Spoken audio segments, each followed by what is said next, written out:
हिंदू सेना ने घुटने टेके। अब भी बहुसंख्यक हिंदू सैनिक किलों को संभालकर बचाव का ही तरीका अपना रहे थे। कुलचंद ने मार खा रहे सैनिकों की मदद और आक्रमणकारियों पर प्रत्याक्रमण के लिए सेना को नहीं कहा होगा, इसकी जरा भी संभावना नहीं, परंतु कुछ परिणाम नहीं निकला।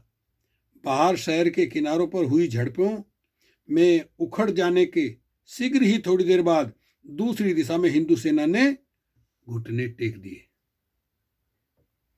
इतिहासकार आउल तकी ने लिखा है, हिंदुओं ने जब देखा कि उनके प्रयत्न असफल हो रहे हैं तो वे किले को छोड़कर भागे और किले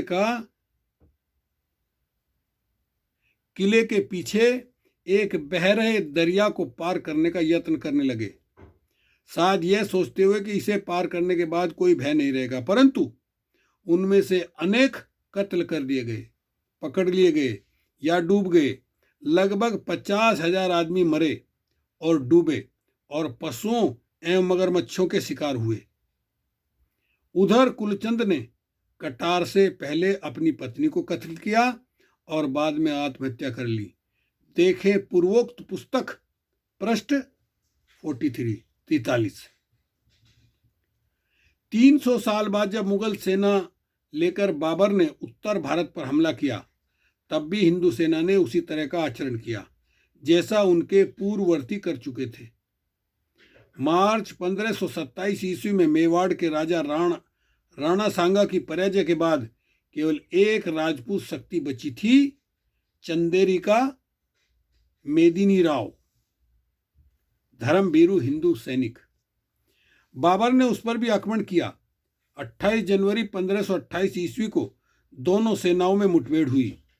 घेराबंदी के दूसरे दिन ही राजा मेदिनी राव इस निर्णय पर पहुंच गया कि मुगलों का मुकाबला करना बेकार है, अतः उसने लड़ाई बंद करने का फैसला किया। किले के अंदर की सब स्त्रियों को मेदिनी राव के कहने पर आदमियों ने कत्ल कर दिया। खुद मेदिनी राव और उसके सब सैनिक अपने वस्त्र उतारकर नंगे हो गए तथा बाबर के रकत पिपासु सैनिकों की पंक्तियों की ओर दौड़ पड़े, क्योंकि इन धर्मभीरू हिंदू सैनिकों की नजरों में बंदी बनकर मुसलमानों के हाथों धर्मभ्रष्ट होने की अपेक्षा मृत्यु श्रेष्ठ थी। बाबर को अनायास विजयश्री प्राप्त हो गई। देखिए, बाबर ने अपने संस्मरणों में लिखा है, मैंने बिना अपना झंडा उठाए, बिना रणभेरी बजाए और बिना अपने संपूर्ण शस्त्रों का प्रयोग किए यह प्रसिद्ध दुर्ग जीत लिया।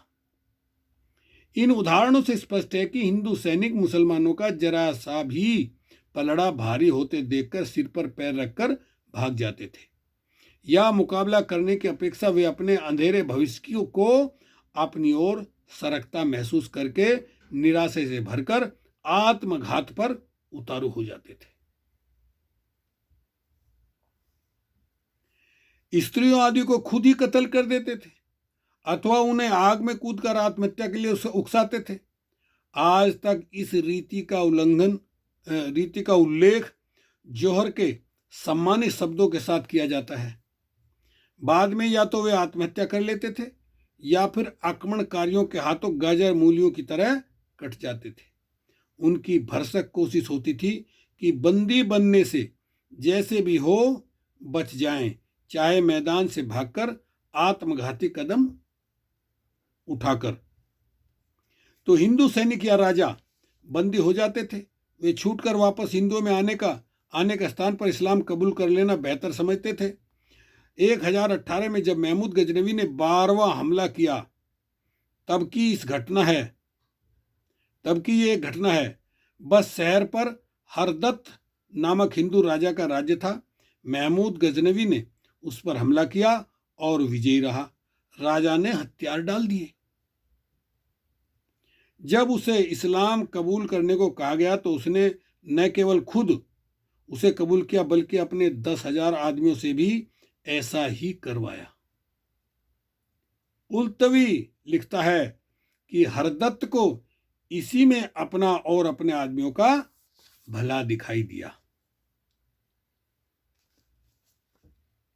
जैसे उदाहरण ऊपर दिए गए हैं, वैसे शायद इतिहास के पृष्ठों से और भी इकट्ठे किए जा सके, लेकिन सारे इतिहास में शायद ऐसा उदाहरण एक भी ना मिले जिसमें किसी युद्ध में बंदी बने राजा ने मुस्लिम विजेताओं को कैद से छूटने के बाद फिर से शक्ति संग्रह करके आक्रमण किया हो, या ऐसे राजा को हिंदुओं ने फिर से अपना नायक माना हो, हिंदू धर्म ने उसे पुनः स्वीकार किया हो।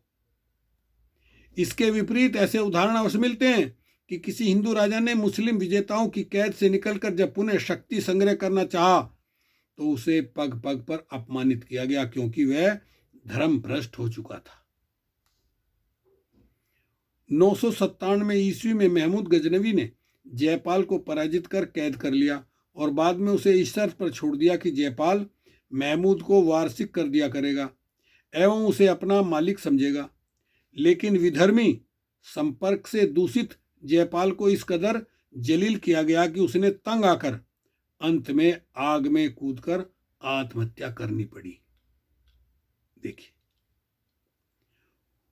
उत्साही प्रेरणा का अभाव, इसका क्या कारण है? कारण है धर्म। कहा जा सकता है कि धर्म तो मुसलमानों के भी साथ था, फिर हिंदुओं की शोचनीय स्थिति के लिए उनके धर्म की उत्तरदायी ठहराना कैसे उचित है? इस पर हमारा निवेदन है कि दोनों धर्म के स्वभाव एक दूसरे से भिन्न हैं। इसी कारण दोनों अनुयायियों के इतिहास भी भिन्न भिन्न दिशाओं में गए। तो साथियों, शेष हम अगली कुछ वीडियो में पेश करेंगे। इस वीडियो को यहीं रोकते हैं। ओके, शुक्रिया, धन्यवाद।